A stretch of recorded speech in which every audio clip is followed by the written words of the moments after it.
Hello, everybody. You are listening to the Natural Healing Show for UK Health Radio. I'm your host, Catherine Carrigan, medical intuitive healer and Amazon #1 best-selling author. You can find out more about me and my work at catherinecarrigan.com. While you're there, sign up for my newsletter to find out more about natural healing. Now, I'm very thrilled and honored today to have Dr. Winn Henderson as our guest. You're going to really want to listen carefully to what Dr. Henderson has to say. Dr. Winn Henderson is a retired physician with over 20 years of clinical experience. He's the author or co-author of 41 books, including The Cure of Addiction, The 4 Questions, Share Your Mission, The Deposition, The Secret to Happiness, The 12 Steps, and Freedom from Addiction. For the last 35 years, Dr. Henderson has been counseling both in person and by telephone clients all over the world on issues of addiction and finding one's life purpose. He is the host of the 17-year long-running radio internet talk show, Freedom from Addiction, Share Your Mission, which seeks to give examples of how a life of purpose brings happiness, contentment, joy, peace of mind, and success. Dr. Henderson is an ordained Christian minister whose mission in life is to help those struggling with addiction. Welcome, Dr. Henderson. Thank you. I'm very honored to be on your show today. Now, Dr. Henderson, can you give everyone your website? Yeah, that'll be www.freedomfromaddiction and then the number 3.com. Now, Dr. Henderson, as you know, addiction is an incredibly destructive and deadly disease. Why do you think addiction is the most destructive and deadly disease in the world? Well, for one thing, with close to 7.75 billion people in the world suffering from the disease in one form or another, the pain and suffering, side effects and complications generated by addictive behaviors is really staggering.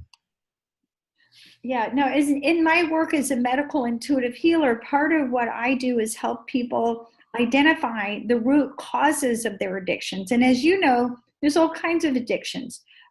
Drug addiction, both to legal and illegal drugs, alcoholism, overworking, shopping, all kind of eating disorders.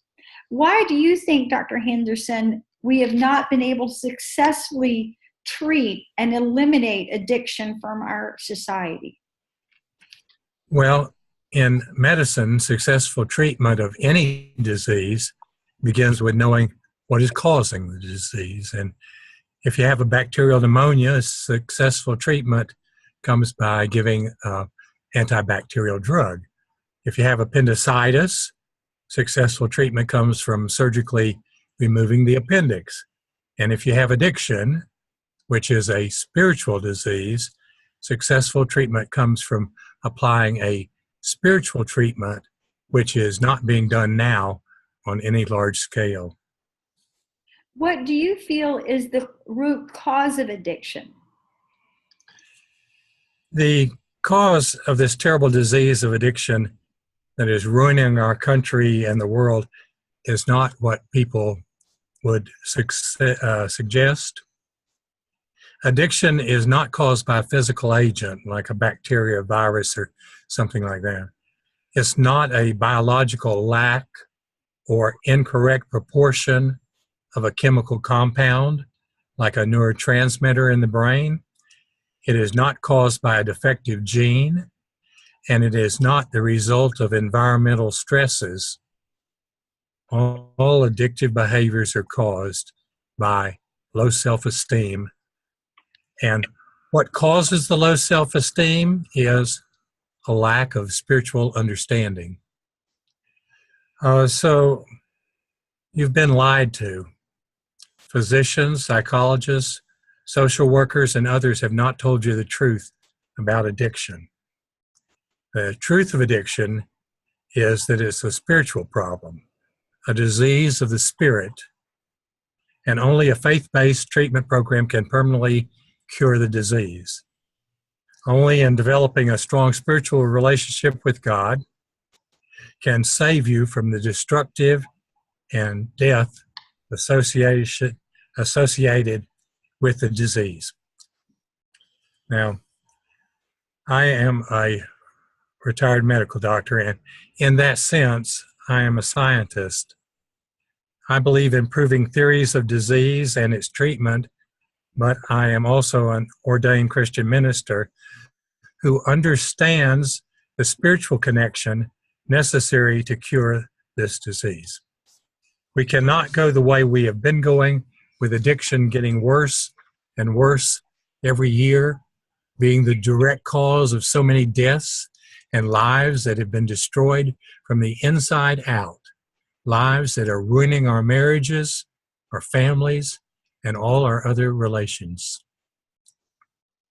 Now, I know that in AA, Alcoholics Anonymous, they talk about the importance of developing this strong spiritual connection.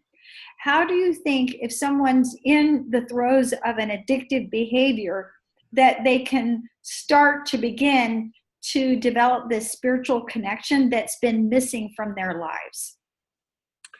Well, if you go back to the AA literature, they talk about a God of your understanding, and taken literally, that could be anything. It could be nature, for example. But being a Christian minister, I know that that doesn't work, not only because I've been associated with AA and written books on AA, but also the fact that they don't think that it works. They will say, we can't cure any disease. We can just keep you away from your addiction of choice. But AA, for example, they substitute another addiction of the meetings. I had a client once that was a poly drug user, and he would inject or take anything if he thought it would get him high. I think he would shoot peanut butter if he thought that it would get him high. And to be able to stay off of that behavior, he had to go to 35 meetings a week. Wow. Now, if you consider the time getting dressed, the time for the meeting, the time drinking coffee and maybe smoking a cigarette and talking to your friends, time going home, you can understand you have no life if you substitute meetings for drugs. And my program cures the disease, and you don't have to do that. Now, so I know when I'm doing a medical intuitive reading, Dr. Henderson, I'm going to read the physical body, the energy body, the emotional body, the mental body, and the spiritual body. And it's my understanding that our soul controls our mind controls our emotion controls our energy system, and our energy system controls our body. So it's always my experience that when we work on the soul level, that's the most powerful level from which to do natural healing. Now, what do you see, Dr. Henderson, are the main symptoms of addiction? Okay. Well, in my last 35 years of studying this, I'll give you the symptoms. And as you know, in any disease, when you go to a doctor, they ask you what your symptoms are. And the more symptoms that you have of the disease, the more likely you are to have it. So if you have one of these symptoms, you could be suffering from addiction. If you have all 21 of them, you definitely are. And here they are. The symptoms associated with addiction are anxiety or nervousness, depression, loneliness, unhappiness, discontentment, emotional pain, emptiness, a void, unworthiness, lack of love, lack of acceptance, unsuccessfulness, sorrow, fear, insecurity, sadness, boredom, resentment, self-pity, a desire for immediate gratification and pleasure, and suicidal thoughts. So if you're listening to me today and you have any of these, a lot of them, you're suffering from addiction in one form or the other, and we'll talk about those forms in a bit. Now, yeah, so anyone who's listening, if you've identified yourself or with anything that Dr. Henderson has said, just know that there is hope. Now, Dr. Henderson, what are the 30 plus different types of addictive behaviors? Okay. Well, a lot of people that are listening to you today, when you say addiction, the only thing they think of is drugs, alcohol, and cigarettes. But I treat 30 plus different kinds of addictions, and think of these after I give you the definition of what addiction is and say, am I have a problem with this particular one? Now, the definition I want to give you is this. If you have a behavior, and I'm going to list them, that is causing you to be harmed some way, or someone you love, and you can't stop it for whatever reason, then you're addicted to that behavior. And here they are. Overeating, codependency or control of another person, substance abuse, and that could be legal prescriptions or non-legal prescriptions. And we're talking about marijuana, alcohol, hallucinogens, opiates, which is getting a lot of press these days, killing a lot of people, inhalants, depressants, stimulants, anabolic steroids, gambling, kleptomania or shoplifting, smoking, smoking nicotine, sociopathic behavior, undereating, sexual and non-sexual abuse, workaholism, excitement, power, greed, recurrent plastic surgeries, teenage rebellion, sexual compulsions, overspending, negative thinking, hoarding or collectaholism, TV, computer, gaming, and smartphone overuse. That's what you suffer with when you suffer from the disease of addiction. And that's why I said earlier in the program, with around 7.75 billion people on the earth suffering from one of these things or more, we got a problem.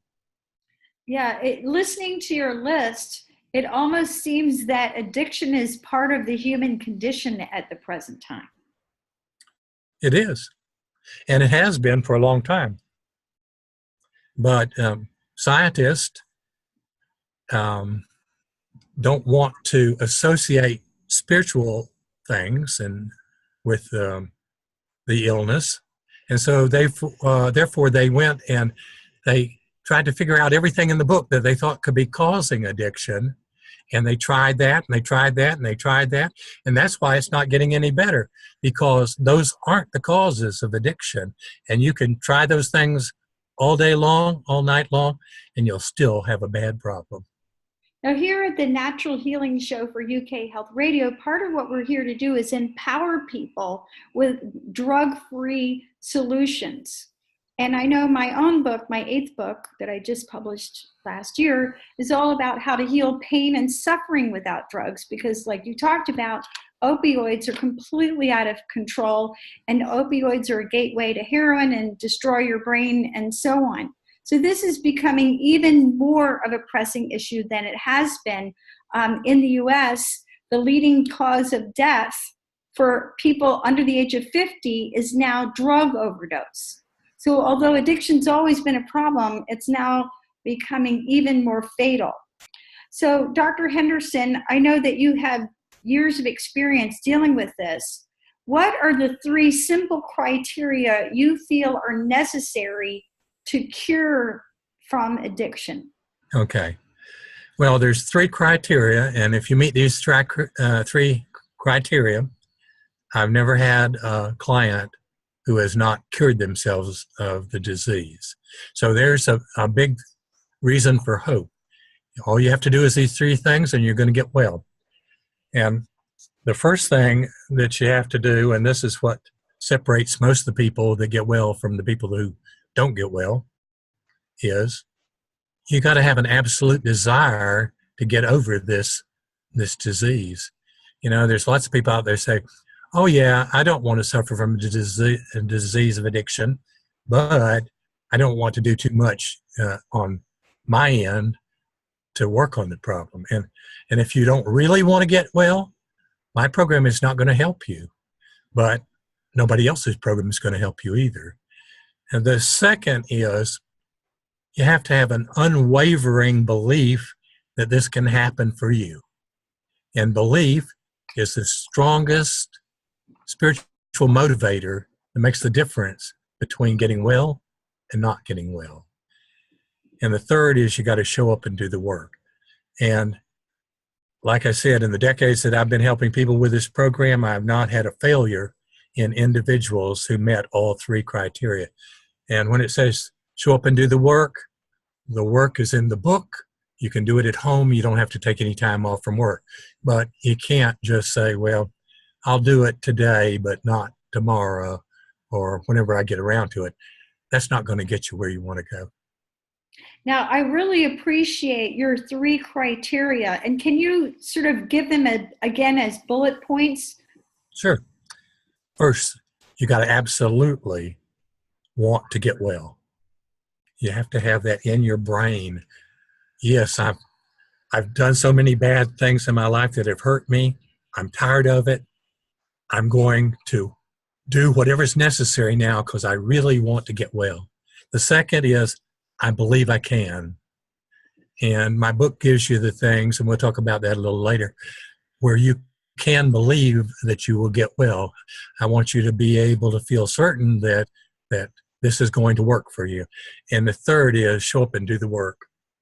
Now, I really appreciate these three bullet points because I just want to make a comment regarding working with clients who are in pain, because many people have given their power away to medical doctors and drugs. And I have great respect for the medical profession. You're a medical doctor. My father and brother and uncle and grandfather are or were medical doctors.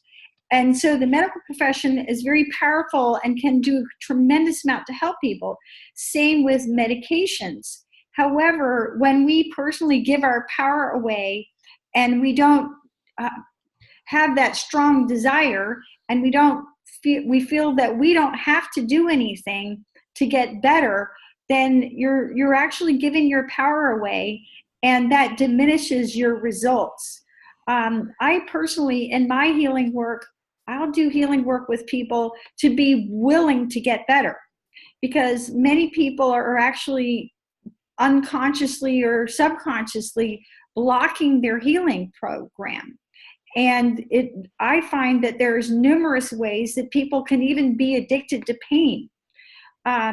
So I feel that addressing those psychological blocks are a necessary part of healing from addiction and healing naturally. Dr. Henderson, why do you feel that we have addictions to deal with anyway? Well, I'm going to rely on my spiritual understanding, the fact that I'm a Christian minister, and you know, it would have been simpler if in the Garden of Eden experience had worked out a little better, and we wouldn't have needed addictions. But addictive behavior sooner or later causes you pain and suffering, misery and losses, and it gets worse and worse. And sooner or later, if the addictive behavior doesn't kill you or hurt you bad enough, you're going to want to seek relief from that suffering. And it is precisely this pain and the subsequent chance to learn and grow from it that requires the creation of the process of addiction in the first place. And in this light, addiction can be seen not as a drug problem or an alcohol problem or a gambling problem or a relationship problem, and not as a problem only of a few unfortunate individuals. It's a problem for all of us.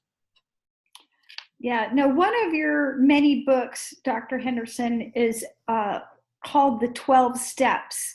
And the 12 Steps are a very, very powerful process that have helped millions of people all over the world. And, based on your 35 years of experience working with clients and helping them overcome addictions, I understand that 12 steps is a process, but of these 12 steps, are there any particular steps that you feel are the most powerful or the most pivotal? Well, some years ago, I wrote a book explaining the 12-step program and revising it. Step 6 and 7 say about the same thing. And I put them together and in that spot put a step of forgiveness. Because if you don't forgive, your self-esteem is going to never be high enough that you'll be able to beat the disease. So that's the important thing is in the 12 steps is you've got to forgive. Because only after you've forgiven everybody else can you accept forgiveness for yourself and from God, and to raise your self-esteem to make you the valuable person that you really are, to the point that you'll be able to beat that disease. Now, Dr. Henderson, when I'm doing healing work with my clients like you, I'm a big fan of forgiveness. And forgiveness is a big part of the healing work that I do with many clients. I personally really love Ho'oponopono, the very simple mantra that people can use. And I say to people, forgiveness is like vacuuming. I may have vacuumed my house last week, but then a few things could have fallen on the floor between now and then, and I have to do it again. What's your favorite technique, if it were, to help people forgive? Well, you have to understand that forgiveness is not something that you do for somebody else. It's something that you do for yourself. And when I was talking to Deepak Chopra a while back, and he told me that other than surgical problems and some other problems, most of the internal medicine problems that he saw was the result of anger and resentment. And that's what you have when you don't forgive. You've got anger and resentment inside of you, and it'll boil over sooner or later, heart attack, a stroke. So you need to forgive because you don't want that anger and resentment being something that's going to hurt you or kill you. And it doesn't mean that you had to forget or you got to take the person back. It doesn't mean that. You just have to release that anger and that resentment by forgiving. I'd like to share with our audience a real simple form of forgiveness that I use with my clients when you recognize you need to forgive. And I like it because it is so simple. And sometimes when we're stressed, we can't think very well. But what I have people do is put your hand over your heart, and you can say, think of the name of the person. So I would say, I love Dr. Henderson. Dr. Henderson loves me. I forgive Dr. Henderson. Dr. Henderson forgives me. So that's a simple mantra. I love the name of the person. The name of the person loves me. I forgive the name of the person. The name of the person forgives me. And then to activate different parts of the brain, I have the person do eye activation techniques. So they would say the mantra with their eyes open, looking up, inhaling and exhaling, eyes open, looking down, inhaling and exhaling, eyes open, look to the right, inhaling, exhaling, eyes open, look to the left, inhaling, exhaling, and then shut your eyes and repeat the eye activations. Shut your eyes shut, look up, eyes shut, look down, eyes shut, look right, eyes shut, look left. And by adding in the hand over the heart, you're really connecting more deeply to your soul, because when you forgive, you really want to forgive from the level of your soul. And by doing the eye activations, you're activating different parts of the brain. So if you're listening, you can write that down. And it's a very simple way that you can do that. Another thing that I like to do, sometimes the pain that we've experienced is so profound that we feel that we ourselves are not powerful enough to let it all go. But what I will have a person do is I'll have them do a simple form of self-hypnosis, where I have the person imagine themselves sitting beside a beautiful lake. And then I'll have them imagine that this lake is universal God source, or however they want to put the name on universal God source. And then I have them think of, if I put a drop of poison in a glass of water, that could poison me. But if that toxic chemical went into a lake, the lake could just wash it away. So I have the person visualize themselves beside the lake and having the very powerful, serene lake take over the bitterness, the resentment, the anger, and just simply wash it away out of that person. So, Dr. Henderson, in your experience, how long does it really take for a person to forgive and let go? Well, actually, it can be done instantly. You can, if you make a decision to forgive, you can forgive one person or every person that's ever hurt you in a moment, because everything comes back to your thoughts. Change your thoughts, you'll change your environment, you'll change how the world reacts to you and everything. And if you refuse to not have those thoughts of anger and resentment and all the negative things that we talked about, because you know that it's not in your best interest, you can do it instantly. And why do you feel that it's important for us to forgive ourselves? Well, it's because addiction is caused by low self-esteem. Low self-esteem is caused by lack of spiritual understanding. And if you carry around in your brain the idea that you did something wrong, that you weren't good enough, that's going to stand in the way of you being able to be cured. So you have to forgive yourself. And the Bible says that you got to forgive other people first, then you can forgive yourself, and you can accept God's forgiveness. And when all those three things come together, it tremendously elevates your self-esteem, your value as a person, as a spiritual being. And that's the goal that you want to get to. Now, we're talking also here about self-esteem, which you feel is the root of all addiction. So what do you feel is the best way for people to improve their self-esteem? If a person has low self-esteem and they realize that they're in the throes of an addiction or possibly multiple addictions, how can they go about improving the way they feel about themselves? Okay. In the second part of my book, there's a recovery program, and we can get to that if we have time and everything, but it's a 5-part program, and I can tell you the 5 things that you need to do in order to be able to improve your self-esteem. Please do share. Tell us. Okay. Well, we'll go into that now. And the first step that's going to improve your self-esteem is education. You need to educate yourself.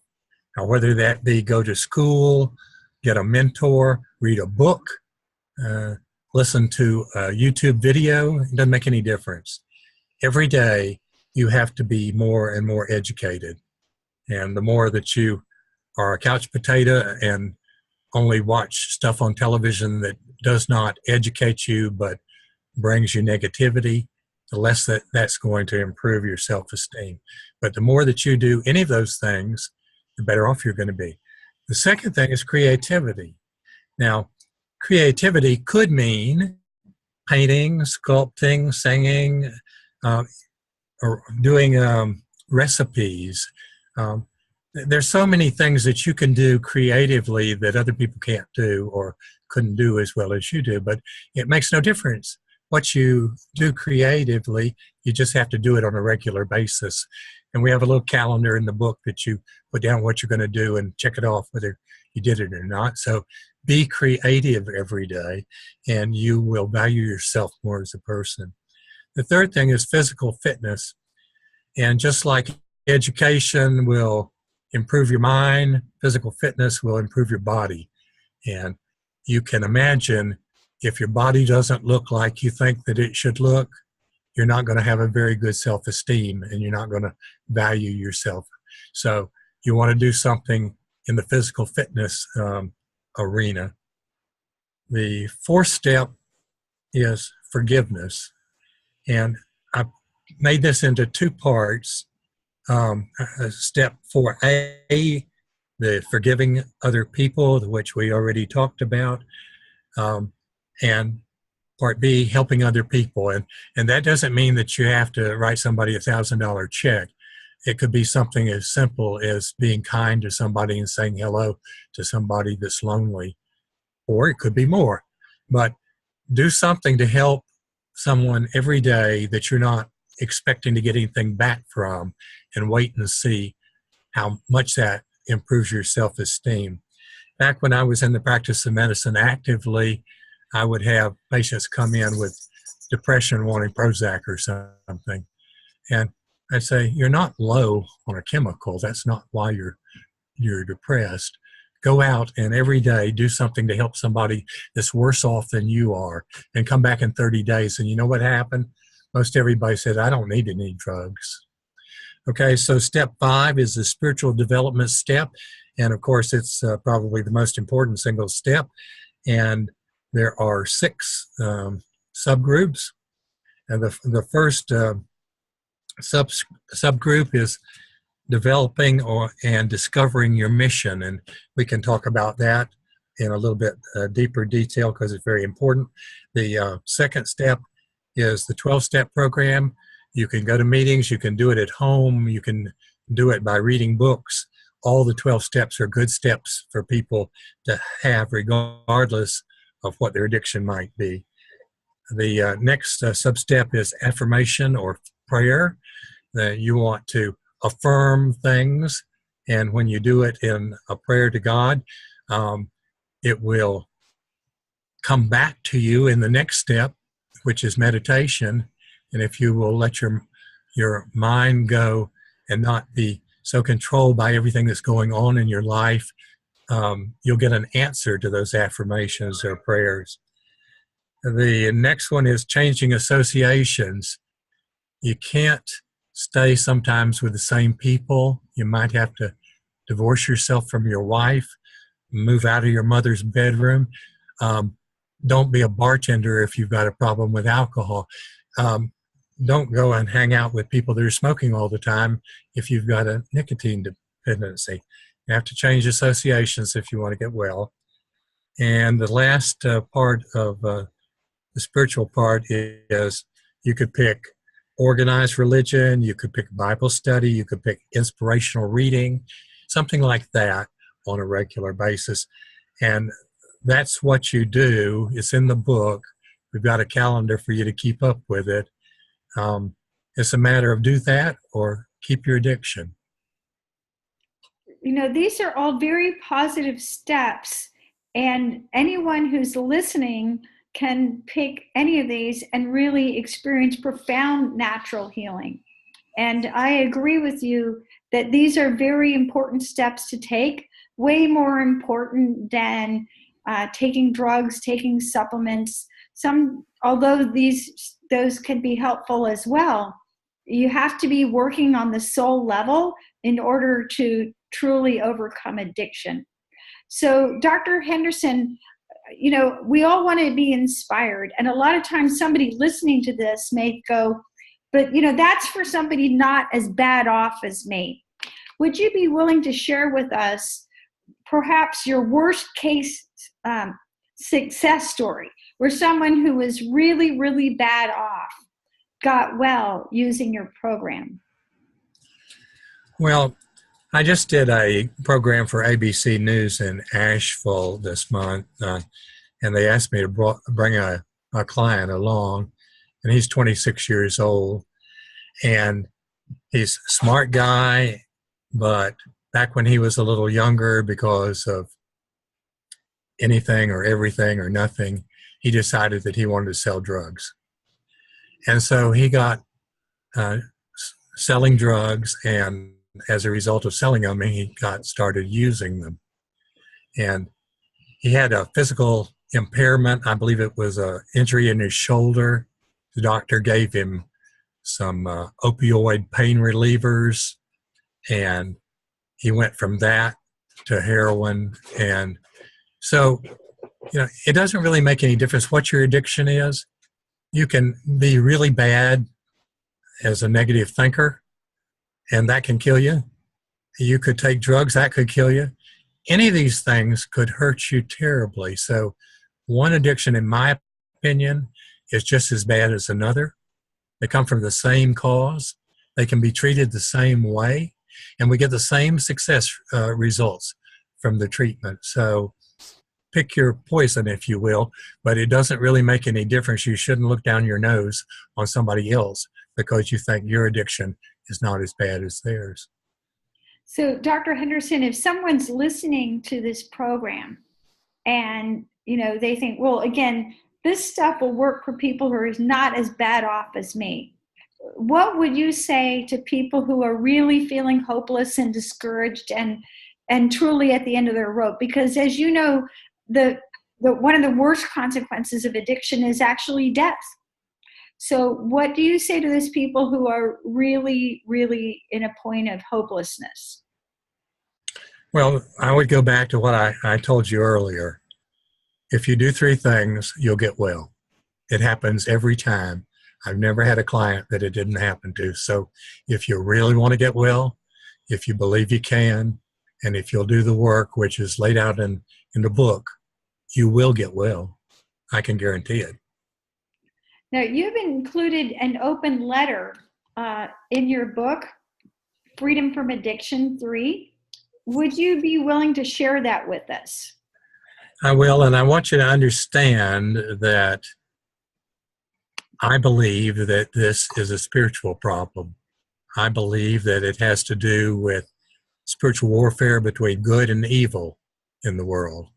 And so I wrote this letter to try to help children understand what's going on before perhaps they get as involved in it as they would. And I believe that if this letter were written and read by every school child in America, that we would have a different outcome on how they develop. And so here's what I said. My name is addiction. I am waging war against all nations and do not plan to take prisoners. Like a thief in the night, I will pillage your people, rob them of their dignity, peace of mind, and eventually their lives. The world will be in shambles before I am through. The more the merrier. Red, yellow, black, white, none are precious in my sight. Rich or poor, I have no favorites, but must admit I have fun picking on the sad and lonely, the weak and sick, and I really get a kick out of young people who do not have a clue. It is a quick seduction to entangle them in my web. They are mine from a single puff on a reefer to the pop of a rubber band, and from the first taste of liquor to the bottle's last drop. It is easy to enslave them on social media. Screens entice them into sexual promiscuity and convince them that they need a cigarette or another Twinkie. There are over 30 addictive behaviors in my arsenal. Yeah, that's my greatest thrill. Enslave them young and I will have them for life. Now, don't get me wrong. I was invited to this party and they made me the main attraction. And realizing that I was in the land of the innocent, I took advantage like a fox in a hen house.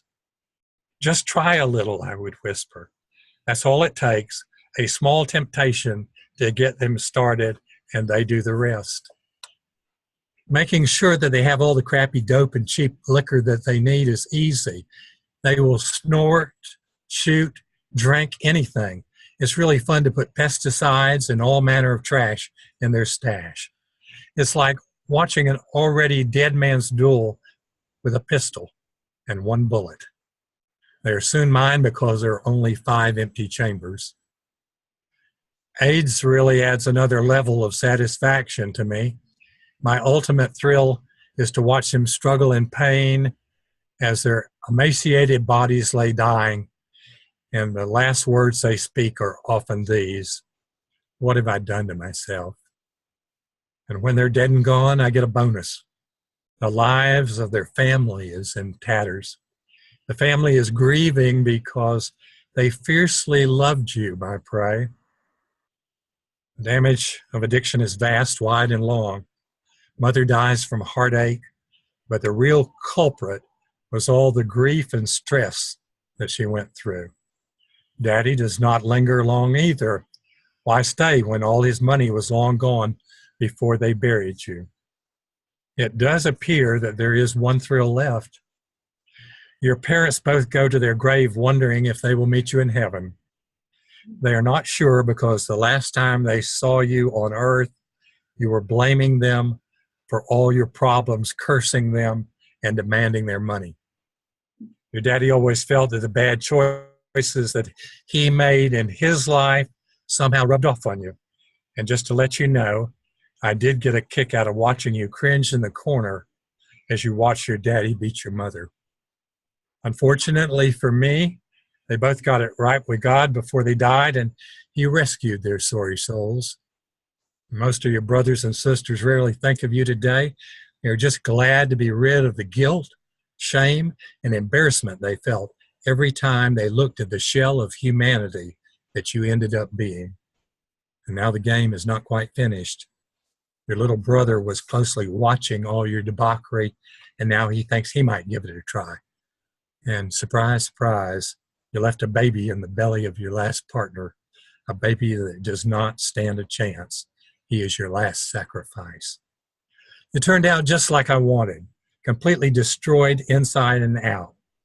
Your eyes are yellow from all the booze. Hepatitis and liver damage would have killed you anyway, but it gives me great joy to announce that your appetite for momentary escape from reality took you much sooner. A shell of your former self, alone, without family, you left this world high as a kite, in total oblivion to the darkness you were about to enter. The darkness filled with all the rejected, discarded souls that I have tortured and killed. Your so-called friends stole your few possessions at the end and disappeared in the night before your body was cold, and 911 never got a call. I feel like gloating. You lost your chance to make a change. All the talk of repentance and redemption went right over your head.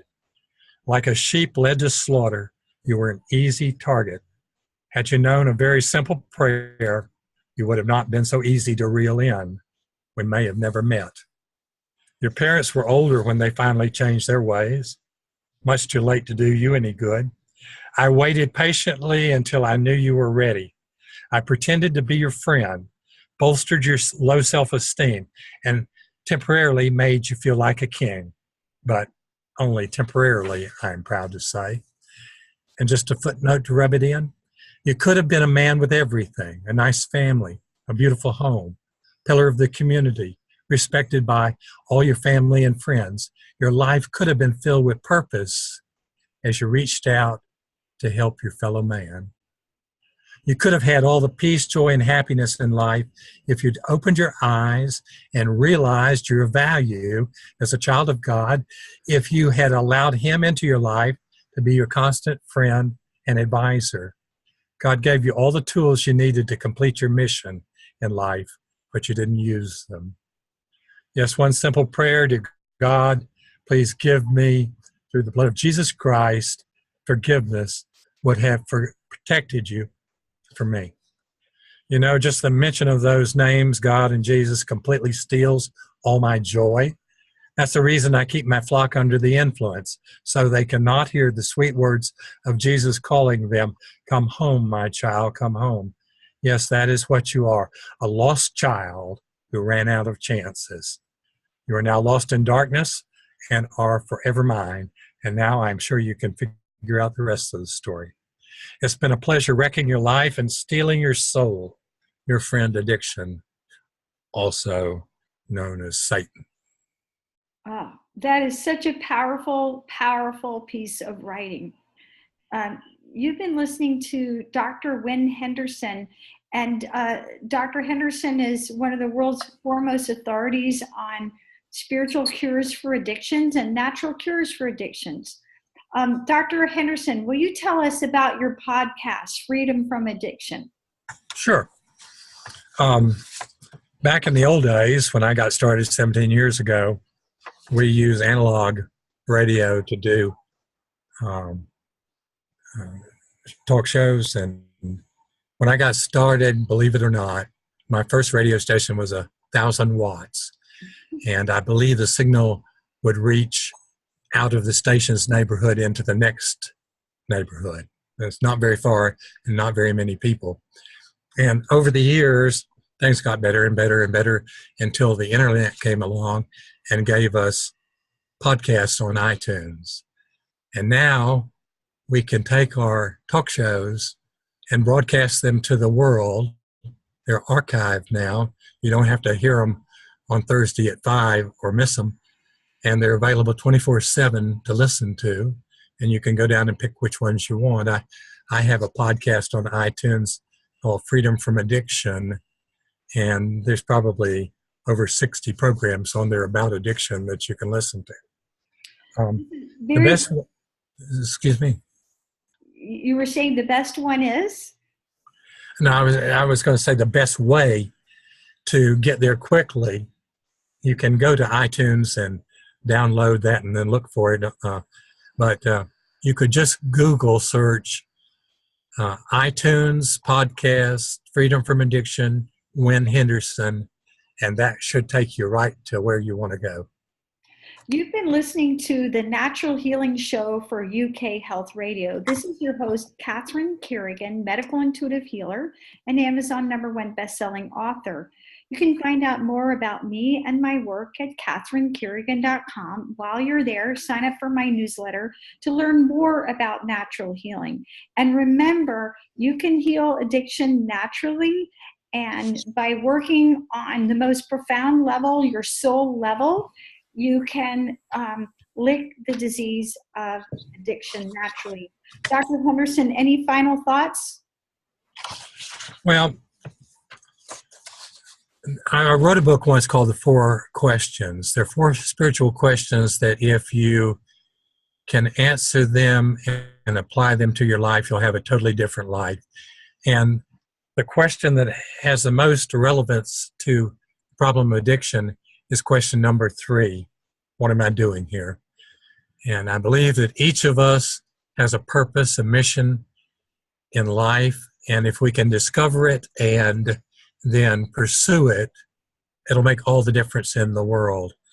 And so you say, well, how do I find my purpose? I don't know what it is. And I would say the way that the people that I try to advise do it is by that prayer and meditation cycle. You pray something like, if I had no limitations, because you really don't have any limitations other than the ones you put on yourself. And if I didn't care what other people thought, not my parents, my children, what could I do with my life, what's left of it, that would be the most valuable thing to help other people and to bring them the most joy and satisfaction in their life.